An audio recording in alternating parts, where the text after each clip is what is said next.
ہندوستان اور خراسان یعنی موجودہ افغانستان کا ذکر۔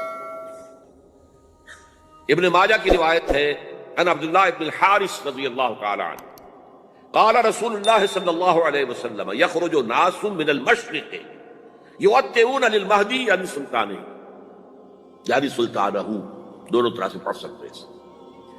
حضرت عبداللہ ابن حارث فرماتے ہیں رضی اللہ تعالی عنہ کہ حضور نے ارشاد فرمایا مشرق کی طرف سے وہ فوجیں نکلیں گی، لوگ آئیں گے جو عرب میں مہدی کی حکومت قائم کریں۔ یہ مہدی کون ہوں گے اس کا ذکر میں ذرا بعد میں کروں گا، لیکن نوٹ کر لیجئے کہ مہدی سے پہلے لازماً کسی مشرقی علاقے کے اندر وہ نظام قائم ہو چکے گا، تب وہاں سے فوجیں آئیں گی نا۔ یہ مشرق کون سا ہے؟ عرب کے مشرق میں آپ چلیے، ایران بھی آ جائے گا، افغانستان بھی ہے، پاکستان بھی ہے، اور اگر اسے اور توسیع دیں تو ہندوستان بھی ہے۔ یہ ہے عرب کا مشرق، اس سے فوجیں جائیں گی۔ اس کا کیا مطلب ہے کہ اس میں سے کسی جگہ پر نظام خلافت پہلے قائم ہو جائے گا تاکہ وہاں سے فوجیں جائیں گی جو جزیرہ نما عرب میں حضرت مہدی کی حکومت کو قائم کریں۔ اب دوسری حدیث سنیے، یہ سنن ابن ماجہ کی حدیث تھی جو میں نے آپ کو سنائی، آپ نے پڑھی۔ دوسری عن ابی ہریرہ رضی اللہ تعالی عنہ، یہ ترمذی شریف کی روایت ہے، قال قال رسول اللہ صلی اللہ علیہ وسلم یخرج من خراسان رایات سود لا يردها شیء حتی تنصب بایلیا۔ خراسان کے علاقے سے سیاہ جھنڈے لے کر فوجیں آئیں گی، ان کا رخ کوئی موڑ نہیں سکے گا، ان کو پیچھے پھیر نہیں سکیں گے کوئی بھی، یہاں تک کہ وہ یروشلم میں جا کر جھنڈے نصب کر دیں گے۔ ایلیا حضور کے زمانے میں یروشلم کو کہتے ہیں۔ یہ یروشلم تھا جب حضرت سلیمان کی حکومت تھی اور یہاں پر معبد سلیمانی، ہیکل سلیمانی قائم ہوا، پھر یہ یروشلم ہی رہا ہے تاریخ میں، یہاں تک کہ سن 70 عیسوی میں جب ٹائٹس رومی جنرل نے اس کو گرایا، ختم کیا، سیکنڈ ٹیمپل گرا دیا، اور یہاں سے یہودیوں کو کہا نکل جاؤ، یہاں سے کوئی یہودی باقی نہیں رہا، تب بالکل تہو بالا برباد کر دیا۔ اس کے کوئی 150 سال بعد ہیڈریان، رومن ایمپرر ہیڈریان، اس نے پھر دوبارہ آباد کیا اس شہر۔ 150 سال تک یہ بالکل بنجر اور بالکل غیر آباد پڑا۔ اب ہیڈریان نے جب آباد کیا تو اس کا نام ایلیا رکھا، اب یروشلم نام نہیں تھا۔ تو حضور کے زمانے میں پھر اس کا نام ایلیا، اور اب اس سے کیا معلوم ہو رہا ہے کہ یہ یروشلم مسلمانوں کے قبضے سے اس وقت نکلا ہوا ہوگا۔ ایک دفعہ پہلے نکلا تھا، 1099 عیسوی میں مسلمانوں کے ہاتھ سے نکلا، کروسیڈرز عیسائیوں نے آ کر اس کو قبضے میں کیا، لاکھوں مسلمانوں کو مارا، قتل کیا۔ اس کو 1187 عیسوی میں واپس لیا ہے۔ کس نے لیا ہے؟ صلاح الدین ایوبی کرد۔ عرب کھوکھلے ہو چکے تھے، عربوں نے کھویا، واپس نہیں لے سکے، بہت حکومت کر چکے تھے، 400-500 برس کی حکومت، اور ان کے عیش اور ان کے آرام، اب ان میں جان نہیں تھی کہ وہ واپس لے سکے۔ واپس لینے والا گرم کرد صلاح الدین ایوبی۔ تو گویا کہ اب آپ سمجھئے کہ 88 برس تک عیسائیوں کا قبضہ رہا یروشلم۔ اب 1967 میں یہودیوں نے قبضہ کیا ہے، اور اب 38 برس تو ہو گئے، 88 نہیں تو 38 برس تو ہو گئے، لیکن وہ دور آئے گا کہ اب پھر لیں گے، لینے والے عرب بھی نہیں ہوں گے، خراسان کے علاقے سے فوجیں آئیں گی۔ یہ خراسان کیا تھا؟ ایلیا تو میں نے آپ کو بتایا یروشلم کا نام ہے۔ خراسان اس زمانے میں ایک بہت بڑے ملک کو کہتے تھے، کچھ حصہ پاکستان کا بھی اس میں شامل ہے، کچھ حصہ ایران کا بھی ہے، ایران کے اس حصے کو اب بھی خراسان کہتے ہیں۔ خراسان ایک صوبہ ہے ایران کا، چھوٹا سا۔ پاکستان میں خاص طور پر یہ جو علاقہ مالا کنڈ ایجنسی کہلاتی ہے، اس سے اوپر جتنا علاقہ ہے، اور یہ جو واخان کی ایک پٹی آتی ہے اوپر، واخان افغانستان کی ایک پٹی سی دم سی چلی آتی ہے جو جا کر چائنا کی سرحد سے مل جاتی ہے، یہاں سے لے کے یہاں تک یہ جو مالا کنڈ کا وہ درہ ہے اور پہاڑ ہے، یہ بھی خراسان کا حصہ ہے۔ باقی تقریباً 2/3 آف افغانستان، ساؤدرن حصہ نہیں ہے خراسان کا حصہ، یہ سیستان کہلاتا تھا، یہ خراسان نہیں ہے۔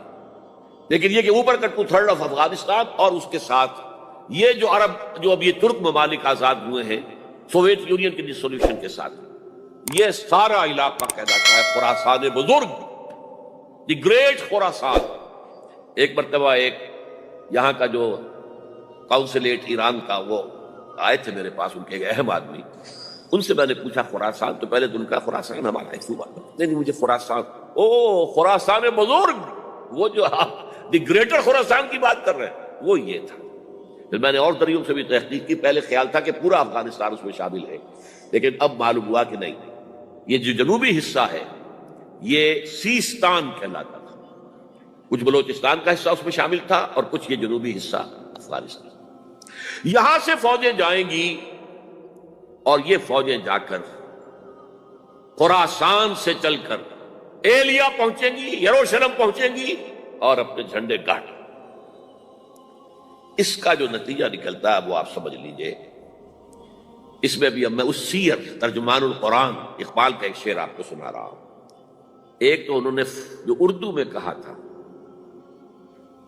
میر عرب کو آئی ٹھنڈی ہوا جہاں سے، میرا وطن وہی ہے، میرا وطن وہی، ٹھنڈی ہوا حضور کو آئی، مجھے ہندوستان کی طرف سے ٹھنڈی ہوا آ رہی ہے صلی اللہ علیہ وسلم۔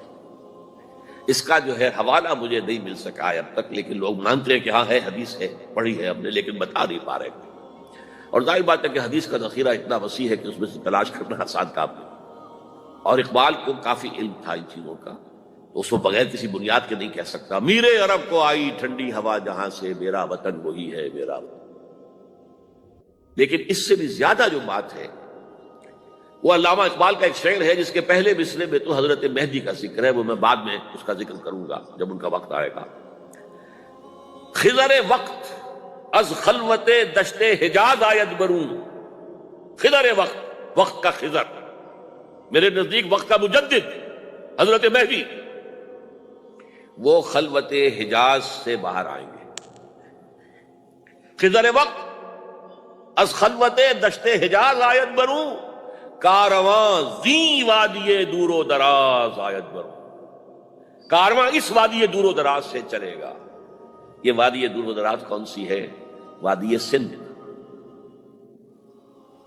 وادی سندھ کا تصور پتہ نہیں آپ کو کیا ہے، آپ کو معلوم ہونا چاہیے کہ وادی سندھ، یہ سارے ٹریبیوٹس جو آ رہے ہیں جو وادی اس دریائے سندھ میں مل رہے ہیں، جیسے ایک درخت ہوتا ہے اور اس کی شاخیں ہیں، وہ تو درخت کے تنے سے نکلی ہیں، ایک یہ کہ ٹریبیوٹریز ہوتی ہیں، چھوٹے چھوٹے دریا ہوتے ہیں، وہ ملتے ہیں تو ایک بڑا دریا بنتا ہے۔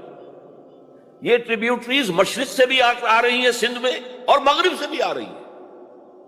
افغانستان کا جو مشرقی حصہ اسی وادی سندھ کے اندر ہے، اور یہ موجودہ پاکستان، بلکہ اس میں سے کچھ حصہ جو ہم چھوڑ چکے ہیں، ہم سے نکل گیا دریائے ستلج تک، یہ اس وادی سندھ کا حصہ ہے۔ کہاں آ رہا ہے ستلج؟ سندھ میں، اور بیاس تو ستلج میں پہلے ہی آ گیا، راوی آ گیا، چناب آ گیا، جہلم آ گیا، سب سندھ میں پہنچ گئے، پیٹن کوٹ میں سے پہنچ گئے کہ نہیں پہنچ گئے؟ اوپر سے یہ دریائے سوات آ رہا ہے، یہ دریائے دیر آ رہا ہے، یہ دریا فلاں آ رہا ہے، یہ دریا فلاں آ رہا ہے، سب دریائے کابل میں ہو کر کہاں پہنچے؟ سندھ میں۔ اوپر سے دریائے ہنزا آ رہا ہے، دریائے گلگت آ رہا ہے، کہاں آ کر گرے؟ سندھ میں۔ پھر یہ جو دریا آ رہے ہیں جو ہمارے جو ہے درائے گومل سے چلا آ رہا ہے، ٹوچی چلا آ رہا ہے، کہاں جاتے؟ سندھ میں۔ یہ پوری وادی ہے، یہ افغانستان کا مشرقی حصہ جو پختون ہے، 100% پختون، وہ در حقیقت وادی سندھ کے اندر ہے۔ یہ دو طرف سے وادی سندھ۔ کارواں زی سے مراد ازیں، کارواں ازیں وادی دور و دراز آیت برو، فوجیں یہاں سے جائیں گی حضرت مہدی کی حکومت قائم کرنے کے لیے۔ خضر وقت از خلوت دشت حجاز آیت برو، کارواں زی وادی دور و دراز آیت برو۔ یہ ہے اس سیر کا۔ حالانکہ یہی شخص ہے جو اپنے خطبات کے اندر نفی بھی کرتا ہے کہ یہ مہدی اور وہ یہ سب تصورات جو ہیں یہ کوئی صحیح نہیں ہے، اور یہ پرانی کوئی روایات چلی آ رہی تھی، ہر مذہب میں تصور ہے، اس طرح کی بات کہی ہے۔ عقل جب عقل سے بات کرتا تھا اس میں ٹھوکریں کھاتا تھا، جب دل سے اس کے یہ سیلاب کے معنی چشمہ ابھرتا تھا دل سے اس کی شاعری کا، اس میں ہوتے تھے وہ حقائق کہ جو ابدی۔ اس پر جو اشفاق صاحب ہوتے تھے ہمارے ہاں، اشفاق احمد ادیب، ڈرامہ نگار تلقین شاہ، انہوں نے بڑی پیاری بات کہی تھی، اگرچہ ان کا مذاق اڑایا تھا روزنامہ نوائے وقت نے، بات بڑی پیاری تھی۔ اقبال ایک دن کا اقبال تھا، ایک رات کا اقبال تھا۔ دن کا اقبال فلسفی تھا، وہ اپنی عقل سے غور و فکر کرتا تھا، اس کا حاصل تو ہے وہ لیکچرز، خطبات، ان میں بہت سی باتوں پر علماء کو شدید اعتراض ہے۔ ایک رات کا اقبال تھا، اسے الہام ہوتا تھا، سیلاب آتا تھا شاعری کا، اور وہ اقبال جو ہے اصل اقبال ہے۔ اور اس کو کہا اقبال نے خود، ڈاکٹر یوئنگ ہوتے تھے جو پرنسپل تھے ایف سی کالج کے، ان کے نام سے یوئنگ ہال اب بھی موجود ہے نیلا گنبد چوک میں، ایک ہاسٹل بنایا تھا انہوں نے، یوئنگ ہال۔ ایک دعوت میں سب جمع تھے، ڈاکٹر یوئنگ بھی تھے، علامہ بھی تھے۔ یوئنگ نے بڑا تیکھا وار کیا کہ ڈاکٹر اقبال، ہم نے سنا ہے کہ آپ جیسا آدمی بھی وربل ریولیشن کا قائل ہے۔ تو پہلے مسئلہ سمجھ لیجئے ورنہ واقعہ سمجھ نہیں آیا تھا۔ ایک ہے وربل، وحی باللفظ، قرآن کے بارے میں ہمارا عقیدہ یہ الفاظ اللہ کے ہیں۔ ایک ہوتا ہے وحی، لیکن اس وحی میں لفظ جو ہے وحی کا نہیں ہوتا، بلکہ وہ انسپیریشن کہلاتی ہے، کوئی بات آپ کے ذہن میں ڈال دی گئی، آپ نے اپنے الفاظ میں اس کو ادا کیا۔ تو یہ سمجھتے ہیں کہ وحی جو ہے یہ ہمیشہ وحی باللفظ وربل نہیں ہوتی، یہ عیسائیوں کا عقیدہ ہے۔ اور وہ عقیدہ کیوں بنایا ہے؟ اب ایک بات سے بات نکل رہی ہے، انجیلیں 100 سے زیادہ تھیں، اب بھی کم سے کم 4 کو کینونیکل کہتے ہیں۔ تو ان چاروں میں اختلاف ہے، تو کون سی انجیل ہے؟ میں جب پڑھتا تھا میڈیکل کالج میں تو میں نے منٹگومری میں ایک بہت بڑا کمیشن ہے، تو وہاں پادری صاحب سے مسٹر وائٹ جا کے میں نے کہا کہ which one of these is Bible? اب جواب آپ سنیے، ذہانت کا شاہکار ہے، none of them is Bible. Bible is in them. ان میں سے کوئی بائبل نہیں ہے، بائبل ان کے اندر ہے۔ یعنی جو مفہوم عیسیٰ کو وہ خدا سمجھتے ہیں اور ان کو اپوسلز کہتے ہیں، یہ نبی تھے حضرت عیسیٰ کے، رسول تھے، یہ متی ہوں یا جون ہوں جو بھی ہے، اپوسلز ہیں۔ تو جو حضرت عیسیٰ نے ان سے کہا وہی کی، انہوں نے اپنے الفاظ میں اس کو ادا کیا ہے، لہذا علیحدہ ہو جائے گا معاملہ، جیسا کہ احادیث کے اندر ہے۔ تو اقبال سے کہا کہ اقبال، ڈاکٹر اقبال، میں نے سنا کہ آپ بھی وربل ریولیشن کے قائل ہیں۔ کہ بالکل، اور مجھے تو ذاتی تجربہ ہے، مجھ پر جو شعر اترتا ہے وہ الفاظ میں ڈھلا ہوا ہوتا ہے، میں تبدیلی کرنا چاہوں تو نہیں کر سکتا۔ چپ ہو گیا یوئنگ، اب آگے کیا بولے گا یوئنگ؟ تو بہرحال اقبال کا یہ شعر جو ہے رات کے اقبال کا شعر ہے، یہ اس اقبال کا جس کو الہام ہوتا تھا۔ خضر وقت از خلوت دشت حجاز آیت برو، کارواں زی وادی دور و دراز آیت برو۔ اب میں نے اب تک تو یہ ڈسکس کیا ہے قرآن، حدیث، سنت اور ایک ترجمان القرآن کے حوالے سے۔ اب آئیے عالمی حالات کے حوالے سے دیکھیں۔ عالمی حالات سے بھی معلوم ہوتا ہے کہ ایک عالمی ریاست تقدیر مبرم ہے۔ زمانہ تیزی کے ساتھ ادھر جا رہا ہے، جبکہ پوری دنیا کی ایک ریاست ہے، بلکہ بہت پہلے سے اس کا تقاضا پیدا ہو چکا ہے۔ دنیا اتنی چھوٹی ہو گئی ہے، آج آپ اسے کہتے ہیں گلوبل ولیج، یہ تو گاؤں کے مانند ہے، اب کوئی فاصلہ نہیں رہا۔ امریکہ میں تاج پوشی ہو رہی ہے بش صاحب کی، ان کا منظر ہم بیٹھے دیکھ رہے ہیں، سارا کا سارا 12,000 میل دور بیٹھے ہوئے دیکھ رہے ہیں۔ دنیا کیا ہے؟ یہ تو ایک گاؤں ہے، ایک شہر ہے۔ اور ایک عالمی ریاست اگر قائم نہیں ہوتی تو دنیا میں کبھی امن قائم نہیں ہو سکتا۔ لہذا دنیا میں امن کے لیے ایک عالمی ریاست ضروری ہے، اور اسی کے پہلے قدم کے طور پر وہ لیگ آف نیشنز جو ہے قائم کی گئی تھی۔ کوئی تو ادارہ ایسا ہونا چاہیے جہاں دنیا کے سارے ممالک کے نمائندے بیٹھیں، سوچیں، غور کریں، فیصلے کریں۔ اگرچہ وہ جو بے ایمانیاں دلوں میں تھی، جو بدنیتیں دلوں میں تھیں، انہوں نے ناکام کر دیا اس کو، لہذا وہ مر گئی، ختم ہو گئی۔ ہاں، جنم دے گئی اسرائیل کو، اس کے وطن سے اسرائیل نے جنم لیا، اسرائیل نے نہیں، بالفور ڈکلریشن نے، کہ یہودیوں کو فلسطین میں آباد ہونے کی اجازت ہے۔ اچھا، جب وہ ختم ہو گئی تو تقاضا موجود تھا، کوئی ادارہ ایسا ہونا چاہیے بھائی بیٹھے سب کے سب وہاں فیصلے کریں، ورنہ تو دو برتن کھڑک جائیں گے تو اس کے بعد وہ عالمی جو ہے ایک کنفرنٹیشن ہو سکتی ہے. تب یہ پھر دوبارہ یونائٹڈ نیشنز آرگنائزیشن بنی، اور اب وہ بھی دم توڑ رہی ہے بیچاری، کئی روز سے دم توڑ رہی ہے، اس لیے کہ عراق وار کے ضمن میں ایک پیسہ بھر بھی وقت نہیں دی بش نے یو این او کی حمایت یا مخالفت. کیا رہ گیا اس کا؟ بس ایک کلب ہے، آؤ بیٹھے گفتگو کرو، اللہ اللہ خیر صلی. جتنے ریزولوشن یو این او نے پاس کیے جنرل اسمبلی نے اسرائیل کے خلاف، سب کو ویٹو کیا ہے امریکہ نے. تو فائدہ کیا ہوا بھائی؟ جنرل اسمبلی کا فیصلہ کشمیر کے بارے میں موجود ہے 55 سال سے، اس پر عمل درآمد نہیں ہو سکتا.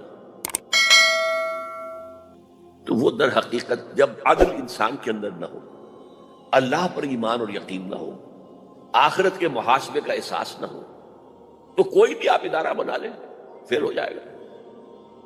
ایک زمانے میں، وہ بھی میرے زمانہ طالب علمی کا ہے، جمعیت طلبہ والے جو ہے کراچی سے نکالا کرتے تھے اسٹوڈنٹس وائس، ایک انگریزی ہفت روزہ، اس میں لکھا تھا یو این او کا مطلب ہے یونائٹڈ نیشنز آرگنائزیشن نہیں، انٹائڈ نیشنز آرگنائزیشن، جو بندھی ہوئی نہیں ہے آپس میں. یہ نیشنز جو ہیں ان کا کوئی آپس میں تعلق نہیں ہے، ان کی آرگنائزیشن انٹائڈ، یونائٹڈ کی بجائے. اور آج اس کا مظہر سامنے آ چکا ہے. لیکن تقدیر مبرم ہے، The march of history cannot be stopped.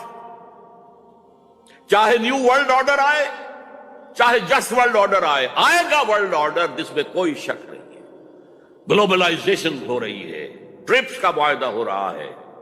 یہ سارا جو ہے کدھر ہم سفر کر رہے ہیں، کدھر جا رہے ہیں؟ Towards a world state. اس عالمی ریاست کے قائم ہونے میں کمپیٹیٹرز کون کون ہیں؟ کون اپنا نظام قائم کرنا چاہتا ہے؟ اس کے لیے اقبال کے دو شعر. دنیا کو ہے پھر مارکہ روح و بدن پیش، مارکہ روح و بدن، روحانیت اور میٹیریلزم. دنیا کو ہے پھر مارکہ روح و بدن پیش، تہذیب نے پھر اپنے درندوں کو مارا. تہذیب کے درندے، یہ ہے مغربی قوموں کے لیے بہترین لفظ. تہذیب کے درندے کہتے ہیں سیویلائزیشن، سیویلائزیشن، سیویلائزیشن. اور جو درندگی وہ کرتے ہیں، کوئی بھیڑیے وہ درندگی نہیں کر سکیں گے جو وہ کرتے ہیں. دنیا کو ہے پھر مارکہ روح و بدن پیش، تہذیب نے پھر اپنے درندوں کو ابھارا. اللہ کو پابند دیے مومن پہ بھروسہ، ابلیس کو یورپ کی مشینوں کا سا. This grand confrontation is very soon to come, very soon to come, very soon. ایک طرف اللہ ہے اور مرد مومن ہے، دوسری طرف ابلیس ہے اور اس کا سب سے بڑا ایجنٹ یہودی ہے، اور یہودیوں کے سپورٹرز عیسائی. یہ ہے دو طرفہ، یہ دو فریق ہیں. اور وہ میں آپ کو پہلے سنا چکا ہوں نظر. ابلیس نے کہا تھا مجھے نہ جمہوریت کا کوئی خطرہ ہے، نہ کوئی فاشزم سے خطرہ ہے، نہ کوئی اشتراکیت سے خطرہ ہے اگر کوئی خطر مجھ کو تو اس امت سے ہے جس کی خاکستر میں ہے اب تک شرار آس. خال خال اس قوم میں اب تک نظر آتے ہیں، وہ کرتے ہیں اشک سحرگاہی سے جو ظالم وضو. وہی خطرہ ہے جس کا ذکر کیا جب یو ایس ایس آر ختم ہو گئی، جس کے لیے نیٹو بنایا گیا تھا، جس کے لیے سیٹو بنایا گیا تھا، جس کے لیے سینٹو بنایا گیا تھا to contain U S S R. اب جب یو ایس ایس آر ختم ہو گیا، وہ تو سربت سجود ہو گیا مغرب کے سامنے، ہاتھ پھیلا کر بھیک مانگنے کی پوزیشن میں آ گیا. اس وقت اثر نو نیٹو کو آرگنائز کر رہے ہیں، ایکسٹینڈ کر رہے ہیں. تو کسی نے پوچھا چیف آف دی نیٹو سے کہ یہ اب آپ کو کس بات کا دیں؟ ہمیں مسلم فنڈامنٹلزم سے خطرہ ہے. وہ جو ابلیس نے کہا وہی اس نے کہا. ہمیں اندیشہ ہے مسلم فنڈامنٹلزم سے، لہذا ہمیں چوکس رہنا ہے اور مضبوط کرنا ہے اور تکڑے ہونا ہے. یہ ہے در حقیقت ہے اگر کوئی خطر مجھ کو تو اس امت سے ہے جس کی خاکستر میں ہے اب تک شرار عرض. اب دیکھیے، ایک طرف میں نے بتایا ایک یہودی ہیں اور ان کے خواب ہیں. خواب کیا ہے؟ گریٹر اسرائیل قائم کرنا. جس میں تقریباً پورا مڈل ایسٹ آ جائے گا۔